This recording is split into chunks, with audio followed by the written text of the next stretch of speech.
Dear learners, I am Dr. Shweta Tripathi, Assistant Professor in Mechanical Engineering, School of Engineering and Technology, Indira Gandhi National Open University, New Delhi. I welcome you all in the MOOCs of Energy Resources and Conversion Processes. In this module, we are going to discuss the characteristics of fuel, basically liquid and gaseous fuel, as the characteristics of solid fuels we have already discussed in our previous module.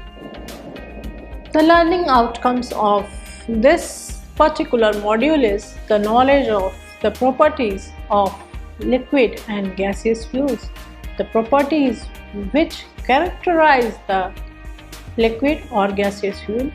You will have a deep knowledge of characteristics of liquid fuels, and on the basis of these characteristics, what are the advantages and disadvantages of liquid fuels, knowledge of characteristics of gaseous fuels and their relative advantages on the basis of these characteristics.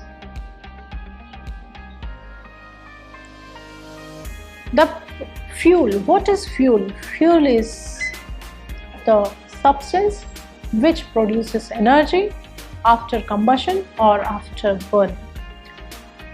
These fuels are generally categorized on the basis of a state as liquid fuel, gaseous fuel and solid fuels. We are going to discuss liquid and gaseous fuel today. We know that this combustion of a fuel depends upon the various properties.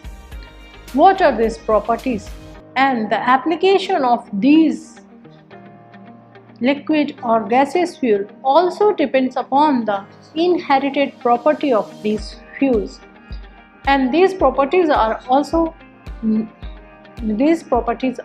categorize or grade any fuel. So we are going to discuss these properties on the basis of which a fuel is graded or selected. The main property of a fuel by which we know that how much energy we are going to get is calorific value. We know that the calorific value or heating value of the fuel is defined as the energy liberated or released by complete oxidation of unit mass or volume of fuel. It is generally expressed in kilojoule per kg for solid and liquid fuels and kilojoule per meter cube for gaseous fuel. It is the most important property for any fuel.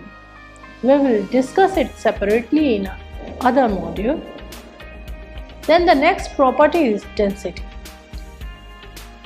Density is defined as the ratio of the mass of the fuel to the volume of the fuel at a reference temperature of 15 degrees centigrade.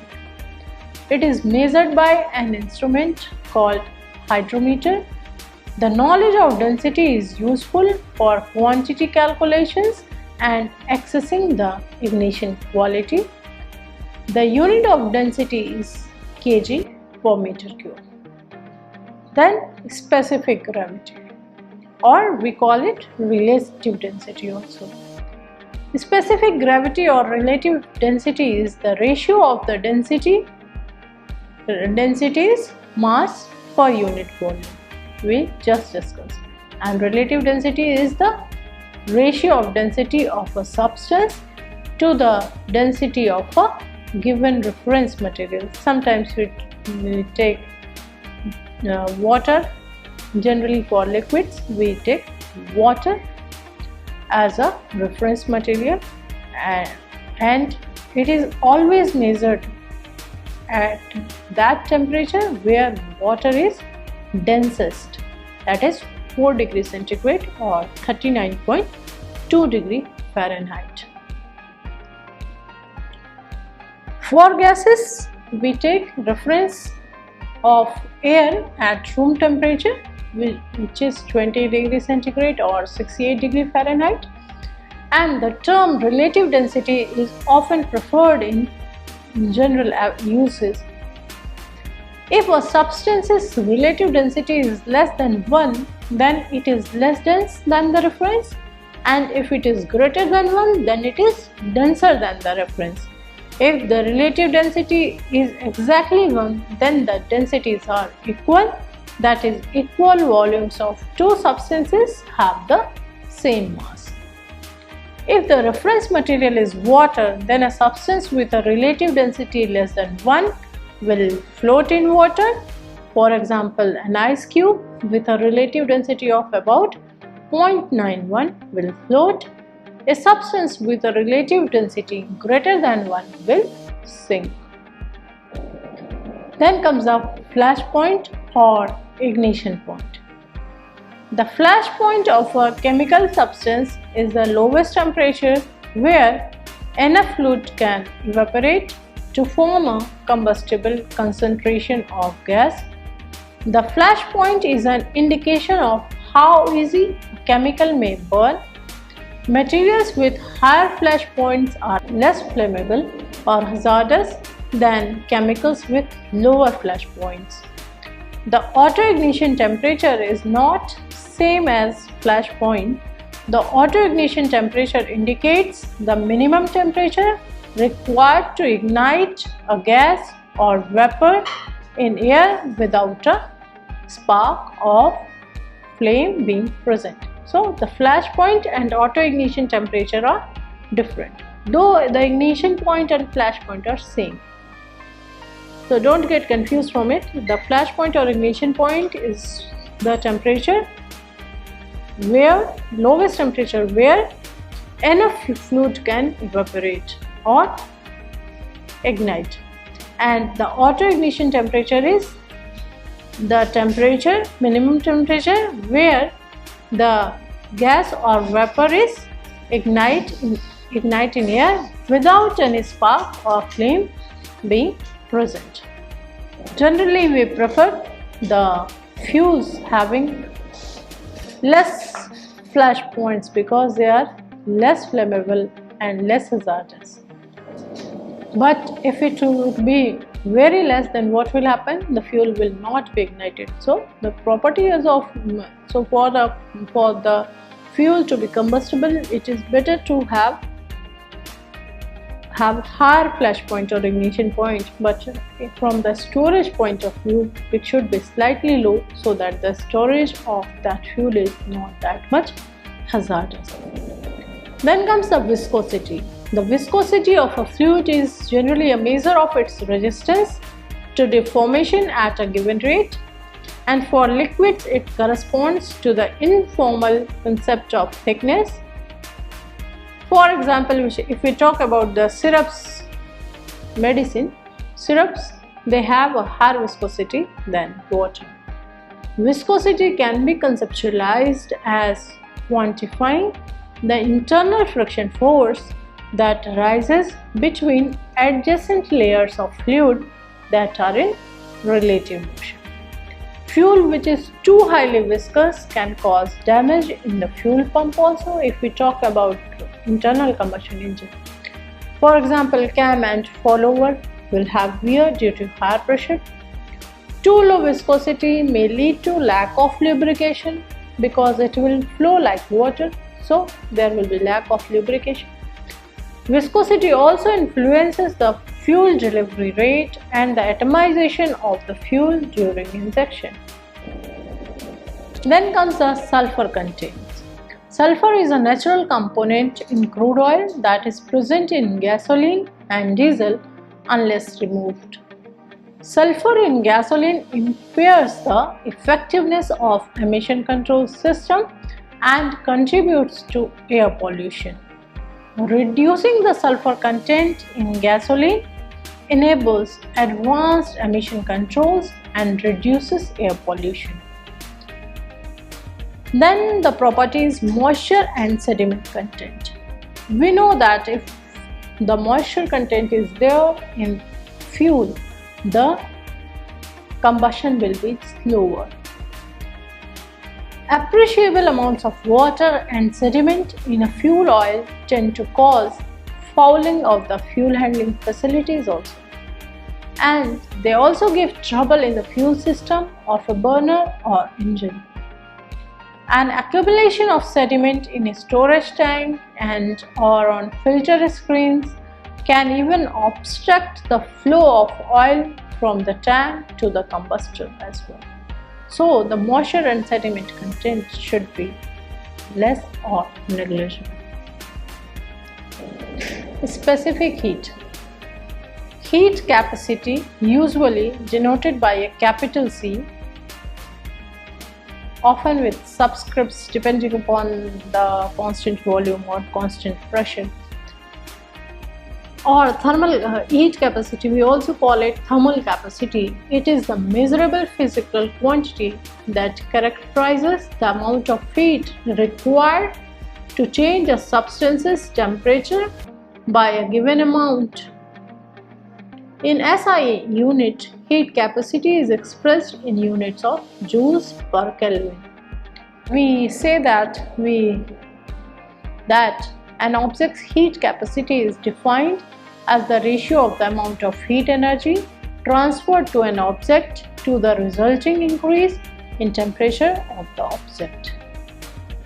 The heat capacity of most systems is not constant, rather it depends on the state variables of the thermodynamic system under study. In particular, it depends on temperature itself as well as on the pressure and the volume of the system and the ways in which pressures and volumes have been allowed to change while the system has passed from one temperature to another. Heat capacity is measured most commonly at constant pressure and constant volume. The values that measured are usually subscripted by P for constant pressure and V for constant volume. To indicate the definition, gases and liquids are typically also measured at constant volume. Measurements under constant pressure produce larger values than that of constant volume because the constant pressure value also includes heat energy that is used to do work to expand the substance against the constant pressure as its temperature increases. This difference is particularly notable in gases where values under constant pressure are typically 30% to 66.7% greater than those at constant volume. Then comes the liquid fuels. We will see that how the liquid fuels are characterized. We know that the liquid fuels are generally hydrocarbons and they are classified as light oils and heavy oils depending on the number of carbon atoms. Some of the commonly used liquid fuels for the power supply or power generation we will discuss here and their characteristics as well. Generally we use gasoline or petrol, paraffins, diesel oil, heavy fuel oil or crude oil. We also know that the liquid fuels are classified as natural or crude oil and artificial or manufactured oils.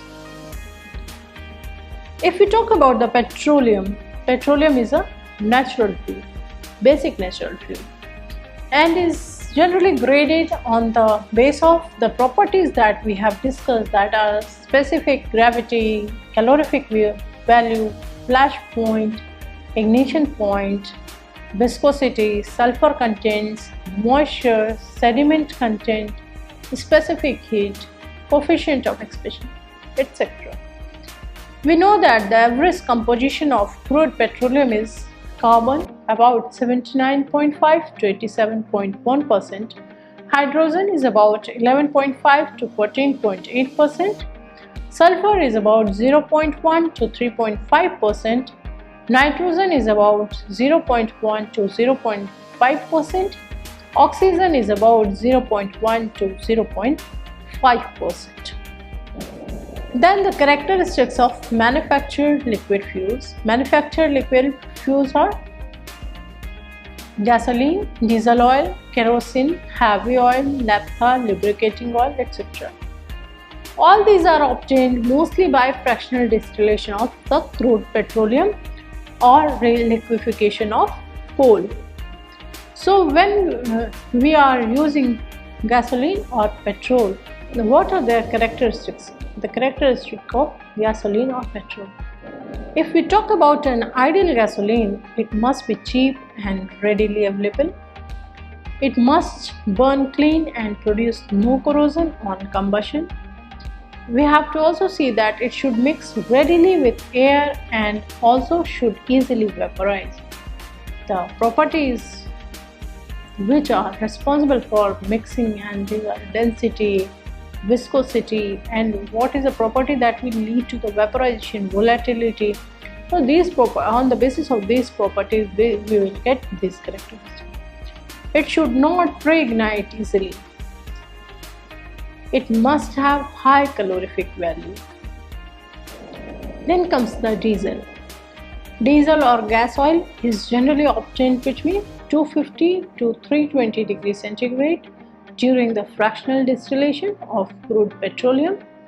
It is used in diesel engines as heating oil and for cracking to get gasoline. It contains about 85% of carbon and 12% of hydrogen, and its calorific value is about 11,000 kilocalorie per kg. For diesel engine to be used in internal combustion engine, we want that it should atomize very finely. The spray should be such that it will combust, if it will be auto-ignited and will be combusted, and the combustion should be complete. And the atomization will depend upon the density, viscosity mainly. Kerosene oil and its characteristics. Kerosene oil is obtained between 180 to 250 degrees centigrade during fractional distillation of crude petroleum. It is used as an illuminant, jet engine fuel, tractor fuel, and for preparing laboratory gas. It is used in domestic appliances as well. It gets vaporized before combustion. So if we are going to use a fair excess of air, it burns with a smokeless blue flame. Then heavy oil.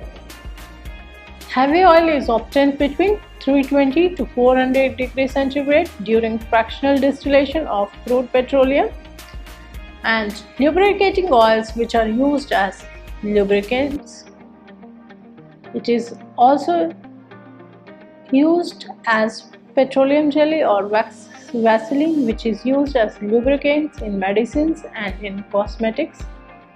Grease is also made from this, which is used as lubricant. And paraffin wax, which is used in candles, boot polishes, wax paper, tarpaulin cloth, and for electrical insulation purpose. Generally, we do refractionation of the heavy oil to get all these things, that is lubricating oil, petroleum jelly. After refractionation of heavy oil, we get these things. What are the main advantages of liquid fuels?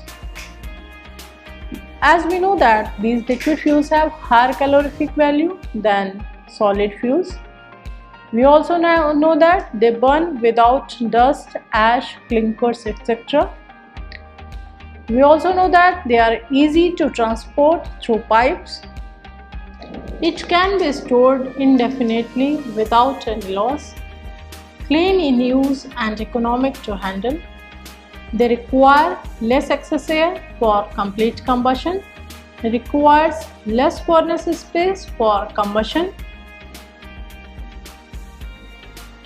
And there are several limitations of liquid fuels. Also, the cost of liquid fuel is relatively higher than solid fuels.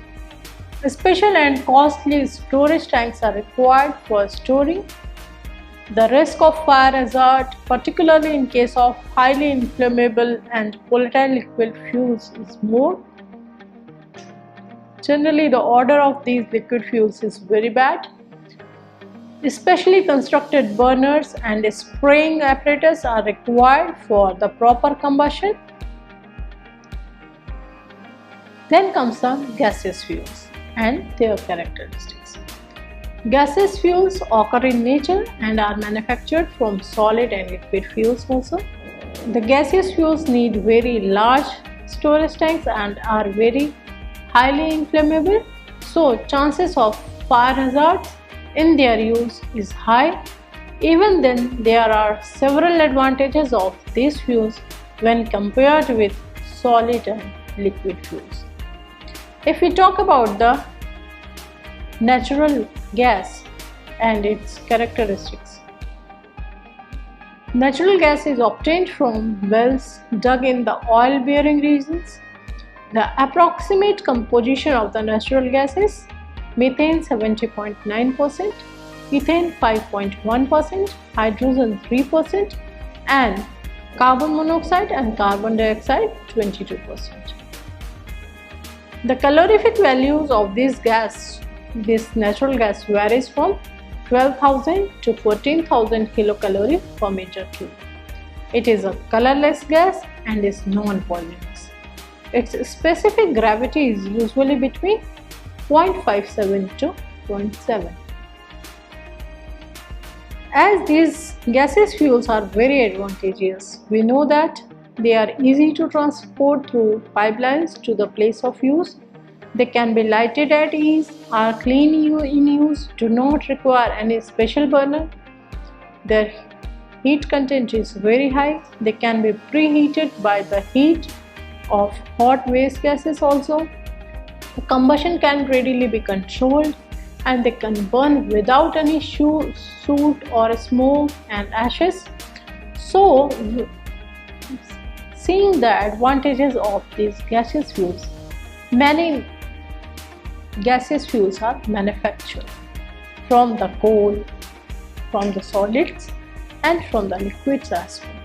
Some of the manufactured gases which are commonly used are coal gas, blast furnace gas, water gas, producer gas, and oil gas.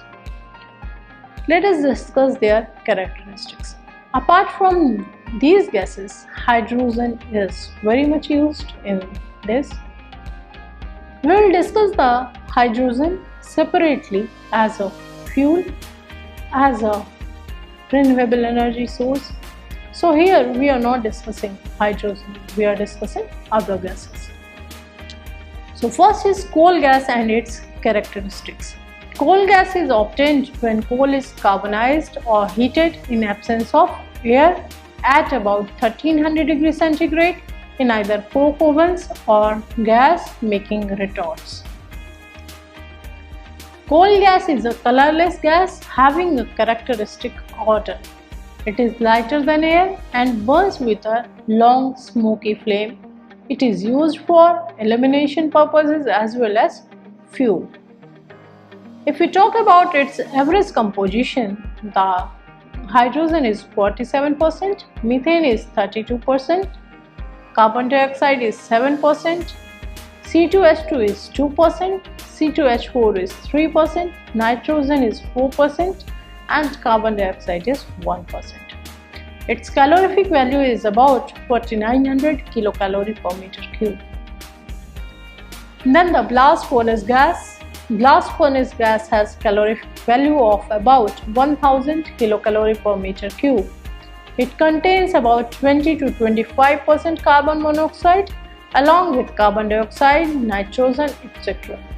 It is used for preheating air, used in blast furnace, in boilers, or after cleaning in gas engines. Then comes the water gas. Water gas is essentially a mixture of combustible gases, carbon monoxide and hydrogen with a little fraction of non-combustible gas. The average composition of water gas is hydrogen 51%, carbon dioxide 41%, nitrogen 4%, carbon dioxide 4%. Its calorific value is about 2800 kilocalorie per meter cube. Water gas is used for illumination purpose as a fuel gas and as a source of hydrogen gas. Then comes the producer gas. Producer gas is essentially a mixture of combustible gases, carbon monoxide and hydrogen, and is associated with non-combustible gases, nitrogen, carbon dioxide, etc. Average composition of producer gas is carbon monoxide 22.3%, hydrogen 8.12%, nitrogen 52.5%, and carbon dioxide 3%. Its calorific value is about 1300 kilocalorie per meter cube, and it is used for heating open hearth furnaces, muffled furnaces, and as a reducing agent in the metallurgical operations. Oil gas. It is obtained by cracking kerosene oil, and the average composition of this gas is methane 25.3%, hydrogen 50 to 55%, carbon monoxide 10 to 10.12%, carbon dioxide 3%, and its calorific value is about 6600 kilocalorie per meter cube. Then comes the LPG. LPG is a predominant mixture of propane and butane with a small percentage of unsaturates, that is propylene and butylene, and some lighter C2 as well as heavier C5 fractions. Included in the LPG range are propane C3H8, propylene C3H6, normal and isobutane C4H10, and butylene C4H8. LPG may be defined as those hydrocarbons which are gaseous at normal atmospheric pressure but may be condensed to the liquid state at normal temperature by the application of moderate pressures. Hence, we call it liquefied petroleum gas because it is liquefied. It is in liquid state at normal temperature. Although they are normally used as gases, they are stored and transported as liquids under pressure for convenience and ease of handling. Liquid petroleum gas evaporates to, or liquid LPG evaporates to produce about 250 times volume of gas. Generally, the vapor of LPG is denser than air. Butane is about twice as heavy as air, and propane is about 1.5 times as heavy as air. Consequently, the vapor may flow along the ground and into drains, sinking to the lowest level of the surroundings and be ignited at a considerable distance from the source of leakage. In a still air, vapor will disperse slowly. Escape of even small quantities of the liquefied gas can give rise to large volumes of vapor or air mixture and thus cause considerable hazard. To aid in the detection of atmospheric leaks, all LPGs are required to be odorized, and for this, methyl mercaptan is added into this. There should be adequate ground level ventilation where LPG is stored. For this reason, LPG cylinders should not be stored in cellars or basements which have no ventilation at ground level. Now let us sum up whatever we have discussed. We have discussed the properties of liquids and gaseous fuels on the basis of which the fuels are generally graded. We have also discussed the characteristics of natural and man-made liquid fuels. We have also discussed their advantages and limitations in uses. We have also discussed various gaseous fuels and their relative advantages, their application areas, their calorific value as well. Thank you very much.